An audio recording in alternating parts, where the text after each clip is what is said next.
Triple x porn और adult content जिसे हम अच्छी तरह से जानते हैं और लाइफ में एक न एक बार आपने भी इस कंटेंट की वेबसाइट पर विजिट जरूर किया होगा। दोस्तों, ये एक ऐसा रोग है जिसने इंडिया के काफी लोगों को जकड़ रखा है। क्या आपने कभी सोचा है इन सब मूवी में काम करने वाली खूबसूरत मॉडल्स, इतने सारे लोग और कैमरे के आगे ये इतनी परफेक्टली परफॉर्म कैसे कर लेती हैं, और तो और इतनी ब्यूटीफुल गर्ल्स कैसे इस इंडस्ट्री में काम करने को तैयार हो जाती हैं। कई लोगों को लगता है कि बाहर देश की लड़कियां खुशी खुशी इस इंडस्ट्री में जाती हैं, बट ऐसा नहीं है। बहुत सी लड़कियां अपनी मर्जी से इस इंडस्ट्री में जाती हैं, तो बहुत सी लड़कियों को फोर्सफुल धोखे से इस इंडस्ट्री में धकेला जाता है। कई मॉडल्स की तो इस इंडस्ट्री के कारण मौत भी हो गई है। लोग काफी इंटरेस्टली एडल्ट कंटेंट को कंज्यूम करते हैं, बट इस इंडस्ट्री के पीछे काफी कुछ ऐसा चलता है जिसे जानने के बाद शायद आप भी एडल्ट कंज्यूम करने को रिग्रेट करेंगे। आज इंटरनेट पर 3 मिलियन से भी ज्यादा एडल्ट वेबसाइट देखने को मिलती है, जो कि पूरे इंटरनेट का 11% कवर करती है, जैसे Pornhub, fake taxi, Bang Bros, Brazzers, ब्लैक किड या फिर जितने भी एडल्ट साइट जो आपने देखी और सुनी होगी,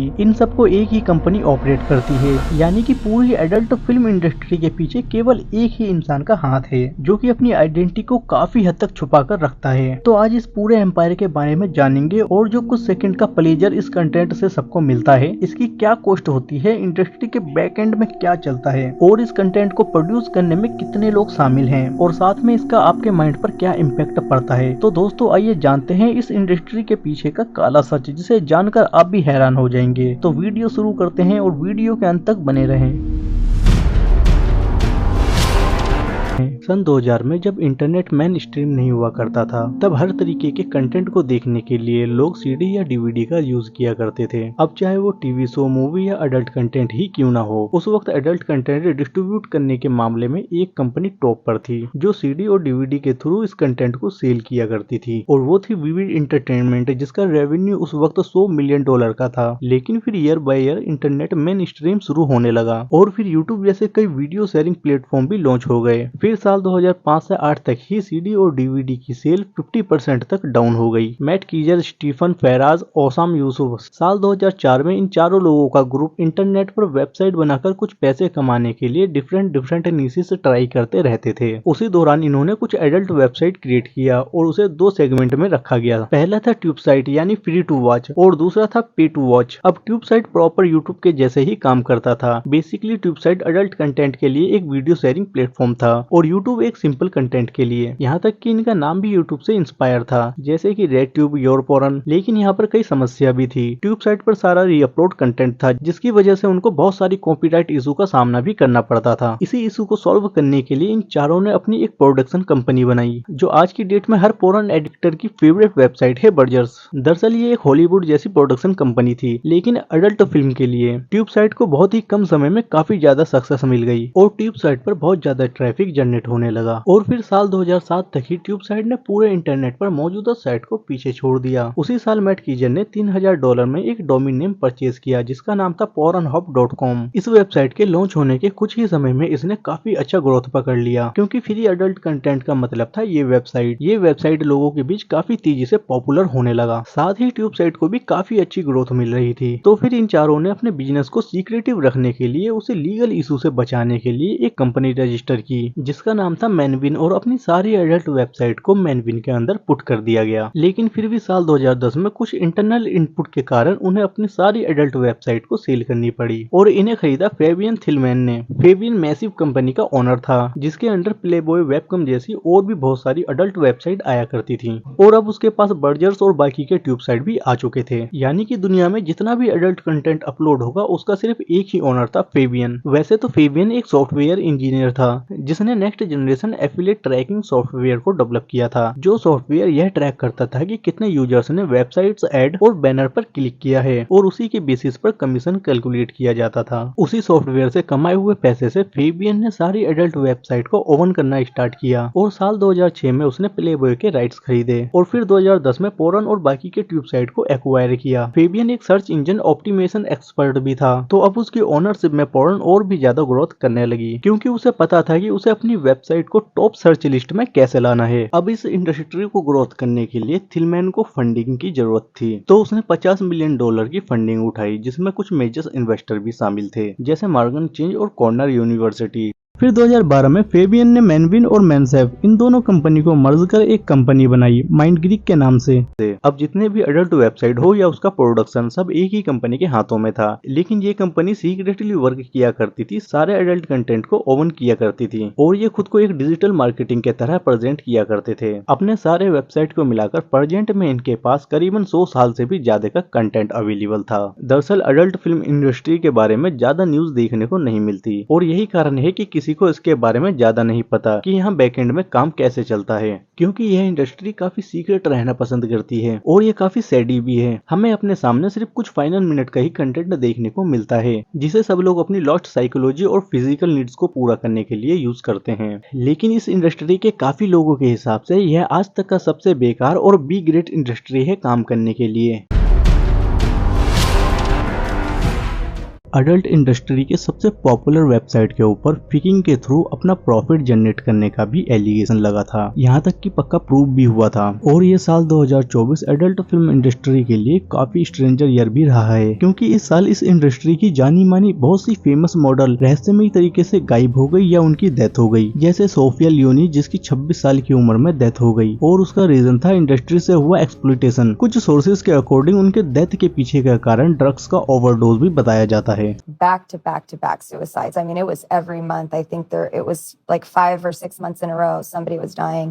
I have probably 15 friends that have died to either suicide or drug overdose. साथ ही जेसी जेन को भी लेकर सेम न्यूज है और थियाना फिल्डर्स ने हाल ही में इंडस्ट्री पर उत्पीड़न के आरोप लगाए थे। वो बता रही थी कि इस इंडस्ट्री में आके वो अपने आप को कोसती है और उन्होंने बताया था कि समाज सचमुच में गंदगी में डूबा हुआ है और उन्होंने कहा कि यह एडल्ट फिल्म बनाना आसान नहीं है। थियाना के इस बयान के 1 महीने बाद ही घर में उनके मृतक पाए जाने की खबर सामने आई। थियाना एक मशहूर पोर्न स्टारों में से एक थी, तो अब सवाल यह उठता है कि यहाँ पर किस तरीके की टॉर्चर और एक्सप्लॉयटेशन की बात हो रही है। अब इन सब के बयान से ही पता चलता है कि यह इंडस्ट्री काम करने के लिए कितनी ज्यादा फिल्दी होगी और अब यह इजी और पॉजिटिव वर्किंग एनवायरनमेंट तो नहीं हो सकता। लेकिन इसका आंसर दिया लाना रॉड ने, जो कि इंडस्ट्री की टॉप परफॉर्मर्स हैं। उन्होंने अपने एक इंटरव्यू में बताया कि किस तरीके से उन्हें एक्सट्रीमली एक्टिविटीज करने के लिए फोर्स किया जाता है। A lot of these girls who are getting into the sex industry, whether it be porn or prostitution or even just, posting nudes online and doing OnlyFans, is that, like she mentioned, they come from homes that are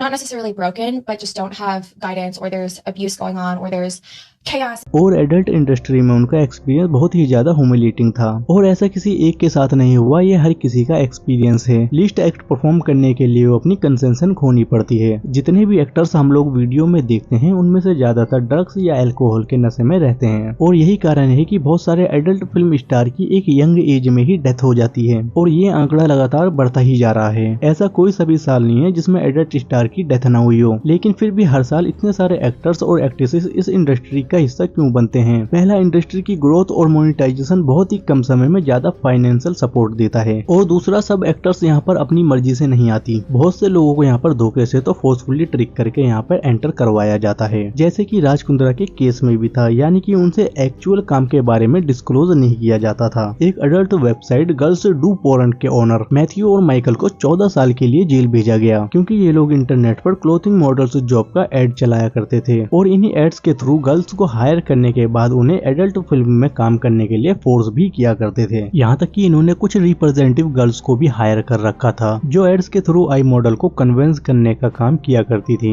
वो girls model को बताती थी कि ये जो film shoot हो रही है इन्हें कहीं पर भी डिस्ट्रीब्यूट या अपलोड नहीं किया जाएगा, लेकिन फिर ऐसा नहीं हुआ करता था। इन वीडियो को पूरे इंटरनेट पर डिस्ट्रीब्यूट किया जाता था और इन लोगों ने ऐसे ही वीडियो के थ्रू करीब 17 मिलियन का प्रॉफिट भी जनरेट किया था। और अब कुछ विक्टिम सामने आते हैं, इन पर आरोप लगाते हुए एक केस फाइल किया जाता है, जिनमें ये गुनहगार साबित होने के कारण इन दोनों को 14 साल की सजा सुनाई जाती है। एक वुमेन जिसकी वीडियो पर 300 मिलियन से भी ज्यादा व्यूज थे, उसने कहा that same harmless but it react my life, I was robbed of my privacy, my dignity and peace of mind. और ये सेम ही एलिगेशन पोर्नहब पर भी लगाए गए थे। इस प्लेटफॉर्म पर भी बहुत सारी गर्ल्स के कमेंटमेंट के बिना ही वीडियो अपलोड हुई, यहाँ तक कि बहुत सारे ऐसे लोग जिनकी वीडियो को इस प्लेटफॉर्म पर बिना पूछे ही शेयर किया गया। लेकिन इन सब की कंप्लेंट के बाद भी माइंड ग्रीक ने इस पर कोई एक्शन नहीं लिया। इसका मतलब साफ था कि माइंडग्रीक की सहमति से ही यहाँ पर सब कुछ हो रहा था। इसके बाद ट्विटर पर हैशटैग शटडाउन पोर्नहब जैसे ट्रेंड भी चलाए गए। जब ये ज्यादा ही वायरल हुआ तो कनाडा पार्लियामेंट ने माइंडग्रीक पर एक मेजर इन्वेस्टिगेशन शुरू कर दी। साथ ही कुछ क्रेडिट कार्ड कंपनीज और पेमेंट गेटवे ने भी पोर्नहब के साथ अपना टाई अप खत्म कर दिया। NCOSC को काफी वीडियोस और फोटो मिले जो इस वेबसाइट पर लीगल नहीं थे। पोर्नहब की पेरेंट कंपनी माइंडग्रीक को ऐसे 1 करोड़ से भी ज्यादा वीडियो डिलीट करने के लिए फोर्स किया गया और ये सारे वही वीडियो थे जिन्हें बिना क्रिएटर के सहमति के अपलोड किया गया था। फिर फाइनली कनाडा पार्लियामेंट ने भी पोर्नहब के अगेंस्ट एक एक्शन लिया और एक रिपोर्ट रिलीज किया जिसमें उन्होंने पोर्नहब को ऐसे कंटेंट प्रमोट करने के लिए आरोपित घोषित किया जिसमें फोर्सफुली सेक्स इन्वॉल्व थे और फ्यूचर में इस कंसेंट वेरीफाई करना प्रॉपर ऑब्लिगेशन लगाने का भी ऑर्डर दिया गया। साथ में प्रॉपर ऑडिट करने को भी कहा गया। पोर्नहब पर लगभग साल भर में 4 से 5 मिलियन फोटो और वीडियोस अपलोड किए जाते हैं और इतने सारे कंटेंट को माइंडग्रीक के कुछ एम्प्लॉयज मैनुअली खुद एडिट किया करते थे। एडल्ट कंटेंट को कंज्यूम करने वालों की संख्या इंडिया में ही नहीं बल्कि पूरी दुनिया में ही बहुत ज्यादा है और यही कारण है कि इस कंटेंट की भरमार है डिजिटल साइट्स पर। इनफैक्ट ऑफ 3 वेबसाइट पर हर मिनट 1.5 लाख से भी ज्यादा न्यू व्यूज ऐड होते हैं और आज के समय में हर किसी के पास बहुत अर्ली एज में इंटरनेट आ जाता है। समय से पहले फोन और इंटरनेट मिलना इस प्रॉब्लम की जड़ बनता है। एडल्ट कंटेंट को कंज्यूम करने की एज 10 से 13 साल हो चुकी है और 16 से 22 एज ग्रुप में यह कंटेंट सबसे ज्यादा कंज्यूम किया जाता है। इतना ही नहीं, गर्ल्स और ओवर एज में भी इस एडल्ट कंटेंट को कंज्यूम करने की संख्या दिन पर दिन बढ़ती जा रही है। समय से पहले एडल्ट कंटेंट कंज्यूम कर लेना बहुत ज्यादा खतरनाक होता है क्योंकि एक सर्टेन एज तक आपके अंदर इमोशनल और बायोलॉजिकल डेवलपमेंट नहीं होता, तो उस मोमेंट पे वो अपनी इनोसेंस खो देता है। उसका वुमेन रिलेशनशिप और वर्ल्ड को देखने का नजरिया पूरी तरह से चेंज हो जाता है और फिर वो चाहकर भी वैसा नहीं सोच पाएगा जैसा वो कंटेंट कंज्यूम करने से पहले सोच पाता था। सबसे बड़ी अफसोस की बात तो ये है कि हमारे सोसाइटी में एडल्ट फिल्म और मूवी सबसे बड़े सेक्स एजुकेटर हैं और जब से ये OTT साइट आई है तब से और ज्यादा गंदगी फैल गई है। डाटा ये शो करता है कि वर्ल्ड की टॉप फर्स्ट एडल्ट वेबसाइट पर हर महीने 13 बिलियन से भी ज्यादा विजिट आते हैं और सेकंड वेबसाइट पर 9 बिलियन। अब कोई बताए या ना बताए बट हर किसी ने एक न एक बार ऐसी वेबसाइट पर विजिट जरूर किया होगा। आज के समय में जब आप यह वीडियो देख रहे हो तब हर एक सेकंड में अराउंड 27 से 30 हजार यूजर्स एडल्ट कंटेंट कंज्यूम कर रहे हैं और आप यह जानकर हैरान होंगे कि हर एक सेकंड में इस कंटेंट के ऊपर अराउंड 2.5 लाख रुपए स्पेंड किए जाते हैं, वो भी सिर्फ और सिर्फ इंटरनेट पर। ऐसे ही कुछ चंद वेबसाइट हैं जिन्हें हम अपने सेल्फ सेटिस्फेक्शन के लिए यूज करते हैं बट 7 कंट्री की 22 स्टडी को कंबाइन करने के बाद ये रिजल्ट निकला कि जो लोग एडल्ट कंटेंट ज्यादा कंज्यूम करते हैं उनमें फिजिकल एग्रेशन ज्यादा होता है। इस चीज का एडिशन एक एंडलेस लूप की तरह होता है और एक बार इस लूप में आने के बाद इससे बाहर निकलना बहुत ही ज्यादा कठिन होता जाता है। एक रिसर्च ये शो करता है कि एडल्ट वीडियो देखने पर हमारा ब्रेन 4 गुना डोपामिन रिलीज करता है और हर एज में डोपामिन खतरनाक होता है लेकिन स्पेशली अर्ली एज में ये ज्यादा डेंजरस होता है। अब देखो हमारे फोरहेड में फ्रंटल एरियाज होते हैं जो इस जजमेंट में इंपॉर्टेंट रोल प्ले करते हैं कि हमें कितने अमाउंट में प्लेजर चाहिए। जब हमारे माइंड में डोपामिन ड्राइव हिट करती है जो कि हमें कोई भी ऐसी एक्टिविटीज करने के लिए मोटिवेट करती है जिससे कि हमें आनंद मिलता हो, तब ये फ्रंटल एरियाज उस ड्राइव को कंट्रोल करने का काम करती है। एक तरफ डोपामिन ज्यादा की डिमांड करता है और दूसरी तरफ ये फ्रंटल एरियाज हमें उस चीज के बारे में रीजनली सोचने को मजबूर करता है। लेकिन अर्ली एज में ये फ्रंटल जजमेंट एरिया पूरी तरह से डेवलप नहीं हो पाता, इसीलिए एक टीनेजर के माइंड को ये पता ही नहीं चल पाता कि उसे एक्चुअल में कहाँ रुकना है। तो जब वो इस अडल्ट कंटेंट के वर्ल्ड में एंटर करता है तो उसके बाद से ही उसकी डिमांड बढ़ती चली जाती है और फिर ये चीज उसके फ्यूचर रिलेशनशिप को भी अफेक्ट करती है। साथ ही बॉडी में भी इंटरनली काफी प्रॉब्लम आ जाती है। फिर रियल लाइफ में भी इंसान उन्हीं सबको फैंटलाइज करने लगता है जो कि वो उन मूवी में देखता है। लोग कुछ भी कहे लेकिन इस एडिक्शन पर कंट्रोल पाना काफी मुश्किल होता है और ज्यादातर गर्ल्स और बॉयज भी इसी एडिक्शन के शिकार हैं जो चाह कर भी इससे नहीं निकल पा रहे। साथ ही उनकी सेक्स ड्राइव भी काफी हद तक डाउन हो जाती है। यही कारण है कि कई लोग अपने रिलेशनशिप को बेटर करने के लिए न जाने किन किन दवाइयों का उपयोग करते हैं और इन दवाइयों के कारण न जाने कितने लोगों ने अपनी जिंदगी गंवा दी है। तो दोस्तों आपकी क्या राय है इस इंडस्ट्री को लेकर, हमें कमेंट में जरूर बताएं। आज के लिए बस इतना ही। आशा करते हैं कि आपको ये वीडियो अच्छी लगी होगी। वीडियो अच्छी लगी हो तो लाइक शेयर करें और चैनल पर नए हो तो सब्सक्राइब करना ना भूलें।